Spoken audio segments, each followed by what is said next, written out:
গোপনীয়তা ভেঙে প্রেমিককে সামনে আনলেন অন্তঃসত্ত্বা ইলিয়ানা। মা হওয়ার কথা গত এপ্রিলেই জানিয়েছিলেন বলিউড অভিনেত্রী ইলিয়ানা ডিক্রুজ।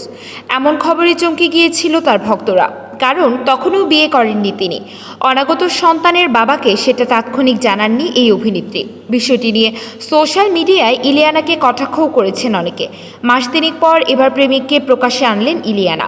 সোমবার নিজের ইনস্টাগ্রাম স্টোরিতে 3টি ছবি পোস্ট করেন তিনি। সেখানে ইলিয়ানাকে একটি স্ট্র্যাপি লাল পোশাকে দেখা যাচ্ছে। তার সঙ্গীকে একটি কালো শার্ট পরে ক্যামেরায় পোজ দিচ্ছেন। অবশ্য ছবি প্রকাশ করলেও প্রেমিক সম্পর্কে কোনো তথ্যই জানাননি ইলিয়ানা।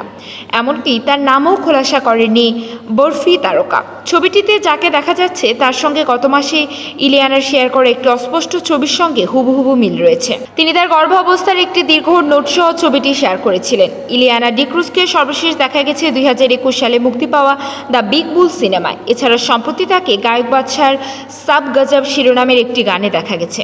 মুক্তির অপেক্ষায় রয়েছে তার অভিনীত unfair and lovely and lovers নামের 2টি সিনেমা।